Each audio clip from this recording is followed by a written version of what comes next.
ಭಾರತವನ್ನ ವಿಶ್ವದ ಅತ್ಯಂತ ವೇಗವಾಗಿ ಬೆಳೀತಾ ಇರುವಂತಹ ಪ್ರಮುಖ ಆರ್ಥಿಕತೆಗಳಲ್ಲಿ ಒಂದು ಅಂತ ಕರೆಯಲಾಗುತ್ತೆ. ಆದ್ರೆ ಜಿಡಿಪಿ ಸಂಖ್ಯೆಗಳ ಹಿಂದೆ ಬೇರೆನೇ ಕಥೆ ಇರುವ ಕಾಣ್ತಾ ಇದೆ.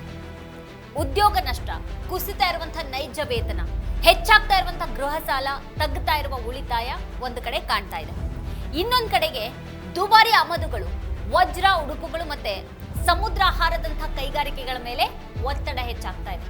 ಇದೆಲ್ಲಾನು ಜಾಗತಿಕ ಹೊಡೆತಗಳ ಅಥವಾ ಭಾರತದ ಆರ್ಥಿಕ ತೊಂದರೆಗಳ ಹಿಂದೆ ಇರೋದು ವರ್ಷಗಳಿಂದ ತಲೆದೂರಿರುವಂತಹ ದೌರ್ಬಲ್ಯಗಳ ಅನ್ನುವಂತಹ ಪ್ರಶ್ನೆ ಎದ್ದಿದೆ. ಕಳೆದ 6 ತಿಂಗಳಲ್ಲಿ ವಿದೇಶಿ ಹೂಡಿಕೆದಾರರು ಭಾರತದಿಂದ 2.7 ಲಕ್ಷ ಕೋಟಿಯನ್ನ ಹಿಂಪಡೆದಿದ್ದಾರೆ. ಭಾರತದ ರೂಪಾಯಿ ಏಷ್ಯಾದಲ್ಲಿನೇ ತೀವ್ರವಾಗಿ ಕುಸಿತಾ ಇರುವಂತಹ ಕರೆನ್ಸಿ ಆಗಿದೆ. ಪ್ರತಿ ವರ್ಷ ಹೆಚ್ಚಾಗಬೇಕಾದಂತಹ ನಿಜವಾದ ಸಂಬಳ ಕಡಿಮೆ ಆಗ್ತಾ ಇದೆ ಅಂತ ಅಂಕಿಅಂಶಗಳು ತೋರಿಸಿವೆ. 35,000 ರೂಪಾಯಿ ಸಂಬಳ ಪಡಿತಾ ಇದ್ದಂತಹ ಸೂರತ್ನ ವಜ್ರ ಕಾರ್ಖಾನೆ ಕೆಲಸಗಾರನ ಸಂಬಳ 2025ರಲ್ಲಿ ಇದ್ದಕ್ಕಿದ್ದ ಹಾಗೇನೆ ಕುಸಿದು 18,000ಕ್ಕೆ ಬರುತ್ತೆ. ಅಲ್ಲಿಗೂ ಮುಗಿದೇನೆ ಕಡೆಗೆ ಕೆಲಸನೂ ಹೋಗುತ್ತೆ. ಕಾರ್ಖಾನೆಯ 60% ಕಾರ್ಮಿಕರು ಕೆಲಸ ಕಳ್ಕೊಳ್ತಾರೆ. ಆತನ ಮಕ್ಕಳು ಖಾಸಗಿ ಇಂಗ್ಲಿಷ್ ಮಾಧ್ಯಮ ಶಾಲೆಯಿಂದ ಸರ್ಕಾರಿ ಶಾಲೆಗೆ ಸೇರುವಂತಹ ಸ್ಥಿತಿ ಬರುತ್ತೆ.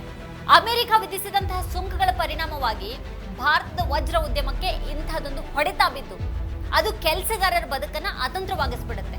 ಮೊದಲು ತೆಗೆದುಕೊಳ್ತಾ ಇದ್ದಂತಹ ಸಂಬಳದ ಅರ್ಧಕ್ಕಿಂತನೂ ಕಡಿಮೆ ಸಂಬಳಕ್ಕೆ ಮತ್ತೆಲ್ಲೋ ಕೆಲಸ ಮಾಡಬೇಕಾಗತ್ತೆ. ಭಾರತ ವಿಶ್ವದಲ್ಲೇನೆ ವೇಗವಾಗಿ ಬೆಳೀತಾ ಇರುವಂತಹ ಪ್ರಮುಖ ಆರ್ಥಿಕತೆ ಅಂತ ಮೋದಿ ಸರ್ಕಾರ ಹೇಳ್ತಾ ಇದ್ದಂತಹ ಸಮಯದಲ್ಲಿ ಇದೆಲ್ಲಾನು ಆಗ್ತಾ ಇದೆ. ಹೇಳಲಾಗ್ತಾ ಇರೋ ಪ್ರಕಾರ ಭಾರತದ ಆರ್ಥಿಕತೆ 8.2% ವೇಗದಲ್ಲಿ ಬೆಳೀತಾ ಇದೆ. ವೇಗವಾಗಿ ಬೆಳೀತಾ ಇರುವಂತಹ ಆರ್ಥಿಕತೆಯ ಬಗ್ಗೆ ಹೇಳಿದವರೇನೆ 1 ವರ್ಷದವರೆಗೆ ಚಿನ್ನ ಖರೀದಿ ಮಾಡಬೇಡಿ ಅಂತ ದೇಶದ ಜನರಿಗೆ ಹೇಳಿದ್ರು. ಪೆಟ್ರೋಲ್ ಮತ್ತೆ ಡೀಸೆಲ್ ಕಡಿಮೆ ಬಳಸೋದಿಕ್ ಹೇಳಿದ್ರು. ವರ್ಕ್ ಫ್ರಮ್ ಹೋಮ್ ಬಗ್ಗೆ ಹೇಳಿದ್ರು. ಅಡುಗೆ ಎಣ್ಣೆಯನ್ನು ಕೂಡ ಕಡಿಮೆ ಬಳಸೋದಿಕ್ ಹೇಳಿದ್ರು. ಇದೆಲ್ಲದರ ಹಿಂದಿನ ಕಾರಣ ಹೇಗಾದ್ರೂ ವಿದೇಶಿ ವಿನಿಮಯವನ್ನ ಉಳಿಸಬೇಕು ಅನ್ನೋದಾಗಿತ್ತು. ಒಂದು ಕಡೆಗೆ ಭಾರತದ ಜಿಡಿಪಿ ಬೆಳವಣಿಗೆ ಬಗ್ಗೆ ಕೊಚ್ಕೊಳ್ತಾ ಇದ್ದಾಗ್ಲೇನೆ ಮತ್ತೊಂದು ಕಡೆಗೆ ಜನರು ಅಡುಗೆ ಎಣ್ಣೆಯನ್ನ ಉಳಿಸೋದಿಕ್ಕೆ ಪ್ರಧಾನಿ ಮೋದಿ ಅವರು ಮನವಿ ಮಾಡ್ತಾ ಇದ್ರು. ಹಾಗಾದ್ರೆ ಅಸಲಿ ಕಥೆ ಏನು? ಸರ್ಕಾರ ಜನರಿಂದ ಮರೆಮಾಚುತ್ತಾ ಇರುವಂತಹ ಜಿಡಿಪಿ ಮತ್ತೆ ಆರ್ಥಿಕತೆಯ ಹಿಂದಿನ ನೈಜತೆ ಏನು? ಡಾಲರ್ ಎದುರು ಭಾರತೀಯ ರೂಪಾಯಿ ಸುಮಾರು 96 ರೂಪಾಯಿಗಳಿಗೆ ಕುಸಿದಿದೆ.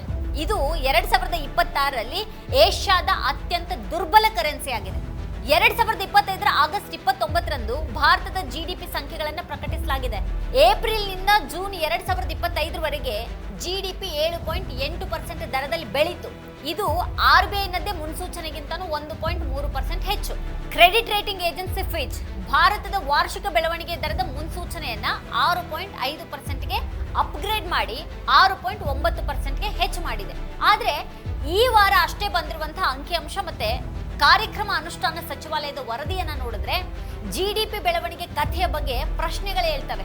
ಈ ವರದಿಯ ಪ್ರಕಾರ ಏಪ್ರಿಲ್ ಜೂನ್ 2025ರ ತ್ರೈಮಾಸಿಕದಲ್ಲಿ ಜಿಡಿಪಿ 7.8% ಅಷ್ಟು ಹೆಚ್ಚಾಗಿದೆ. ಅದೇ ತ್ರೈಮಾಸಿಕದಲ್ಲಿ ಭಾರತದ ಅನೌಪಚಾರಿಕ ಉತ್ಪಾದನಾ ವಲಯದಲ್ಲಿ ಉದ್ಯೋಗಗಳು 9.3% ಅಷ್ಟು ಕಡಿಮೆ ಆಗಿವೆ. ಅನೌಪಚಾರಿಕ ವಲಯದಲ್ಲಿ ಉದ್ಯೋಗಗಳು 13.13 ಕೋಟಿಗಳಿಂದ 12.86 ಕೋಟಿಗಳಿಗೆ ಇಳಿದಿವೆ. ಕೇವಲ 3 ತಿಂಗಳಲ್ಲಿ 27 ಲಕ್ಷ ಜನರು ಉದ್ಯೋಗವನ್ನು ಕಳ್ಕೊಂಡಿದ್ದಾರೆ.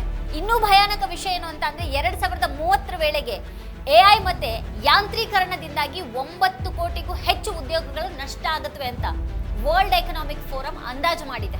ಇನ್ನು ಮುಂದಿನ 2-3 ವರ್ಷಗಳಲ್ಲಿನೇ IT ವಲಯದಲ್ಲಿನೇ 4ರಿಂದ 5 ಲಕ್ಷ ಉದ್ಯೋಗಗಳು ಇಲ್ಲವಾಗಬಹುದು ಅಂತ ಭಾರತದ ತಜ್ಞರು ಎಚ್ಚರಿಕೆಯನ್ನ ನೀಡ್ತಾ ಇದ್ದಾರೆ. ಹಲವಾರು ಕಂಪನಿಗಳಲ್ಲಿ ಈಗಾಗ್ಲೇನೆ ಸಾವಿರಾರು ಜನರನ್ನ ಕೆಲಸದಿಂದ ತೆಗೆಯಲಾಗ್ತಾ ಇದೆ. ಈಗ ಪ್ರಶ್ನೆ ಏನು ಅಂತ ಅಂದ್ರೆ ಲಕ್ಷಾಂತರ ಜನ ಉದ್ಯೋಗ ಇಲ್ಲದೇನೆ ಬಳಲ್ತಾ ಇದ್ರೆ ಅವ್ರ ಬಳಿ ಖರೀದಿ ಮಾಡೋದಕ್ಕೆ ಹಣ ಇಲ್ಲ. ಹಾಗಿರುವಾಗ ಕಾರುಗಳು, AC, ಫ್ರಿಡ್ಜು, ಮೊಬೈಲ್ ಇತ್ಯಾದಿಗಳು ಹೇಗ್ ಮಾರಾಟ ಆಗ್ತಾ ಇವೆ? ಇವಕ್ಕೆಲ್ಲ ಹಣ ಎಲ್ಲಿಂದ ಬರ್ತಾ ಇದೆ? ಉತ್ತರ ಏನು ಅಂತ ಅಂದ್ರೆ ಎಲ್ಲಾನು ಸಾಲದ ಮೇಲೆ ನಡೀತಾ ಇದೆ. ಅಂದ್ರೆ RBI ಪ್ರಕಾರ ಮಾರ್ಚ್ 2025ರಲ್ಲಿ ಭಾರತೀಯ ಕುಟುಂಬಗಳ ಜಿಡಿಪಿ 41.3% ಅಷ್ಟು ಹೆಚ್ಚಾಗಿದೆ. 2021ರಲ್ಲಿ ಈ ಸಂಖ್ಯೆ ಸುಮಾರು 36% ಅಷ್ಟಿತ್ತು. ಮನೆ ಅಥವಾ ವ್ಯವಹಾರವನ್ನ ನಿಭಾಯಿಸೋದಕ್ಕೆ ಸಾಲ ತೆಗೆದುಕೊಂಡ್ರೆ ಅದು ತಪ್ಪಲ್ಲ. ಆದ್ರೆ RBI ದತ್ತಾಂಶದ ಪ್ರಕಾರ ಈ ಸಾಲದ ಅತಿ ದೊಡ್ಡ ಭಾಗ ಅಂದ್ರೆ 55.3% ಅಷ್ಟು ಸಾಲ ವೈಯಕ್ತಿಕ ಸಾಲಗಳು, ಕ್ರೆಡಿಟ್ ಕಾರ್ಡ್ ಸಾಲ ಆಗಿದೆ. ವಾಹನಗಳು ಮತ್ತೆ ACಗಳು, ಟಿವಿ, ಫ್ರಿಡ್ಜ್ ನಂತವುಗಳನ್ನ ಖರೀದಿ ಮಾಡೋದಕ್ಕೆ ಜನ ಮೊದಲಿಗಿಂತನೂ ಈಗ ಹೆಚ್ಚು ಸಾಲ ತೆಗೆದುಕೊಳ್ತಾ ಇದ್ದಾರೆ. ಇದೊಂದು ಬಗೆ ಆದ್ರೆ ಮತ್ತೊಂದು ಕಡೆಗೆ ಪ್ರತಿ ವರ್ಷ ಹೆಚ್ಚಾಗಬೇಕಾದಂತಹ ಉದ್ಯೋಗಸ್ಥರ ನಿಜವಾದ ಸಂಬಳ ಕಡಿಮೆ ಆಗ್ತಾ ಇದೆ ಅಂತ ಅಂಕಿಅಂಶಗಳೇ ತೋರಿಸ್ತಾ ಇವೆ. ಅಂತಾರಾಷ್ಟ್ರೀಯ ಕಾರ್ಮಿಕ ಸಂಘಟನೆಯ ಪ್ರಕಾರ 2012ರಲ್ಲಿ ಕೆಲಸಗಾರನ ಸರಾಸರಿ ವೇತನ 12,100 ರೂಪಾಯಿ ಆಗಿದ್ರೆ 2022ರಲ್ಲಿ ಅದು 10,925 ರೂಪಾಯಿಗಳಿಗೆ ಇಳಿದಿದೆ. ಅಂದ್ರೆ ಹಣದುಬ್ಬರದ ಎದುರಲ್ಲಿ ಸಂಬಳ ಎಷ್ಟು ನಿಕೃಷ್ಟವಾಗಿದೆ ಅಂತ ಅಂದ್ರೆ ಕೇವಲ 10% ಜನ ಮಾತ್ರ ತಮ್ಮ ಅಗತ್ಯ ಪೂರೈಕೆಯ ನಂತರ ಇತರ ವಿಷಯಗಳಿಗೆ ಹಣ ಖರ್ಚು ಮಾಡಬಲ್ಲರು. ಇನ್ನು ಉಳಿದಂತ ಈ 90% ಜನ ತಮ್ಮ ಅಗತ್ಯಗಳನ್ನ ಪೂರೈಸೋದ್ರಲ್ಲೇನೆ ಹೈರಾಣಾಗಿ ಹೋಗ್ತಾ ಇದ್ದಾರೆ. ಭಾರತದ GDPಯ ಸುಮಾರು 60% ಖಾಸಗಿ ಬಳಕೆಯಿಂದಾನೇ ಬರುತ್ತೆ. ಈ ಸಾಮಾನ್ಯ ಜನರು ಹಣ ಖರ್ಚು ಮಾಡಿದಾಗ ಭಾರತೀಯ ಆರ್ಥಿಕತೆ ಸ್ವಿಂಗ್ ನಲ್ಲಿರುತ್ತೆ. ಬೇಡಿಕೆ ಬಲವಾಗಿರೋದಕ್ಕೆ ಇದೇ ಕಾರಣ. ಮತ್ತೆ ಎಲ್ಲಾನು ಚೆನ್ನಾಗಿರೋ ಹಾಗೆ ಕಾಣ್ತಾ ಇದೆ. ಆದ್ರೆ ವಾಸ್ತವದಲ್ಲಿ ಯಾವುದೇ ಆಘಾತವನ್ನ ಅರಗಿಸ್ಕೊಳ್ಳಬಲ್ಲಂತ ಒಂದು ಸಾಮರ್ಥ್ಯ ಈಗ ಕಡಿಮೆ ಆಗಿದೆ. ಕಳೆದ ವರ್ಷ ಟ್ರಂಪ್ ಭಾರತದ ಮೇಲೆ 50% ಸುಂಕ ವಿಧಿಸಿದ್ರು. ರಷ್ಯಾದ ತೈಲ ಖರೀದಿ ಮಾಡಿದ್ದಕ್ಕಾಗಿ 25% ಸುಂಕ ಹೇರಲಾಯಿತು. ಇದು ಭಾರತದ ಆರ್ಥಿಕತೆಗೆ ದೊಡ್ಡ ಆಘಾತ ಆಗಿತ್ತು. ಜವಳಿ, ರತ್ನಗಳು ಮತ್ತೆ ಆಭರಣಗಳಂತಹ ಕ್ಷೇತ್ರಗಳಲ್ಲಿ 70% ಅಂದ್ರೆ ಲಕ್ಷಾಂತರ ಉದ್ಯೋಗಗಳು ಇಲ್ಲವಾದವು. ಇದರ ಬೆನ್ನಲ್ಲೇನೆ 2025ರಲ್ಲಿ ಭಾರತದ ಶೇರ್ ಮಾರುಕಟ್ಟೆಯಲ್ಲಿ ಅಲ್ಲೋಲ ಕಲ್ಲೋಲ ತಲೆದೂರಿತು. ದಾಖಲೆಯ ಸಂಖ್ಯೆಯಲ್ಲಿ ವಿದೇಶಿ ಹೂಡಿಕೆದಾರರು ತಮ್ಮ ಹಣವನ್ನ ಭಾರತೀಯ ಮಾರುಕಟ್ಟೆಯಿಂದ ಹಿಂತೆಗೆದುಕೊಂಡ್ರು. ಒಂದು ಕಡೆಗೆ ರಷ್ಯಾ ತೈಲ ಖರೀದಿ ಮಾಡೋದನ್ನ ತಡಿತಾನೆ, ಮತ್ತೊಂದು ಕಡೆಗೆ ಭಾರತ $500 ಬಿಲಿಯನ್ ಗಿಂತನೂ ಹೆಚ್ಚಿನ ಅಮೆರಿಕದ ಉತ್ಪನ್ನಗಳನ್ನ ಖರೀದಿ ಮಾಡೋ ಹಾಗೆ ಒಪ್ಪಿಸಲಾಯಿತು. ಇದಾದ ಬಳಿಕ ಫೆಬ್ರವರಿ 28ರಂದು ಇರಾನ್ ಮೇಲೆ US ಮತ್ತೆ ಇಸ್ರೇಲ್ ದಾಳಿಯ ನಂತರ ಇರಾನ್ ಹಾರ್ಮುಜ್ ಅನ್ನ ಮುಚ್ಚಿತು.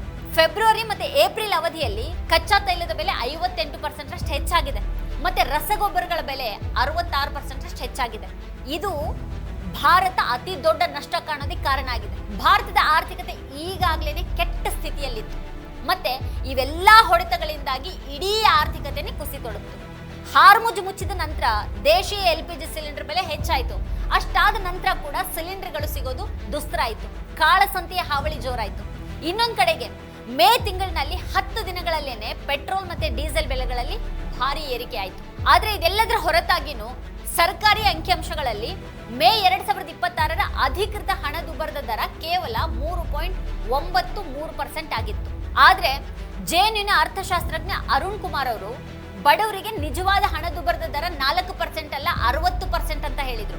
ಅಂದ್ರೆ ಬಡವರ ಗಳಿಕೆಯ ಬಹುಪಾಲು ಒಂದು ಗ್ಯಾಸ್ ಸಿಲಿಂಡರ್ ಖರೀದಿ ಮಾಡೋದಕ್ಕೆ ಹೋಗುವಂತ ಒಂದು ಸ್ಥಿತಿ ಇತ್ತು. ಹಾಗಾಗಿ 3.93% ಅನ್ನುವಂಥ ಈ ಅಂಕಿಅಂಶ ತಪ್ಪಲ್ಲದೆ ಇದ್ರೂ ಪೂರ್ಣ ಸತ್ಯ ಆಗಿರಲಿಲ್ಲ. ಅದು ಏಪ್ರಿಲ್ 2026ರಲ್ಲಿ ಸಗಟು ಬೆಲೆ ಹಣದುಬ್ಬರ ಕಳೆದ 3.5 ವರ್ಷಗಳಲ್ಲೇನೆ ಅತ್ಯಧಿಕ ಮಟ್ಟ ಮುಟ್ಟಿತು.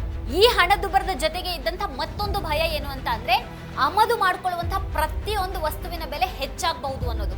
ಮೇ 20ರಂದು ಡಾಲರ್ ಎದುರು ಭಾರತೀಯ ರೂಪಾಯಿ ತನ್ನ ಸಾರ್ವಕಾಲಿಕ ಕನಿಷ್ಠ ಮಟ್ಟವಾದ 96.90 ಕುಸಿತು. ಆಮದುಗಳಿಂದಾಗಿ ಡಾಲರ್ಗಳ ಬೇಡಿಕೆ ಹೆಚ್ಚಾಗುತ್ತೆ, ಡಾಲರ್ನ ಖರ್ಚು ಹೆಚ್ಚಾಗುತ್ತೆ, ಮತ್ತೆ ರೂಪಾಯಿ ಅಗ್ಗ ಆಗತ್ತೆ.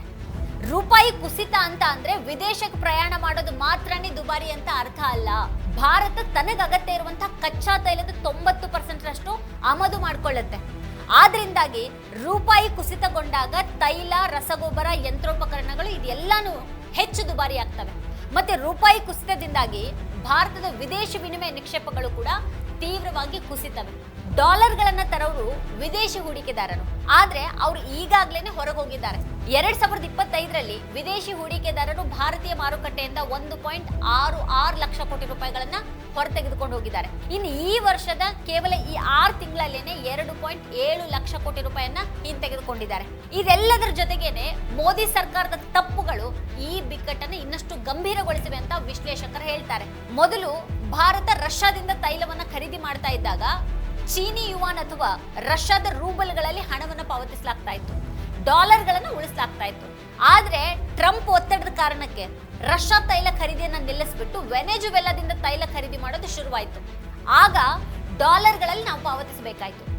ಇದಲ್ಲದೇನೆ ಸುಂಕಗಳನ್ನ ಕಡಿಮೆ ಮಾಡೋದಕ್ಕೆ ಡಾಲರ್ಗಳಲ್ಲಿ ಹೂಡಿಕೆಯನ್ನು ಮಾಡೋ ಬದಲು ಮೋದಿ ಸರ್ಕಾರ ಟ್ರಂಪ್ಗೆ ಅಮೆರಿಕದಿಂದ $500 ಬಿಲಿಯನ್ ಮೌಲ್ಯದ ಉತ್ಪನ್ನವನ್ನ ಖರೀದಿ ಮಾಡುತ್ತೆ ಅಂತ ಭರವಸೆಯನ್ನ ನೀಡಿತು.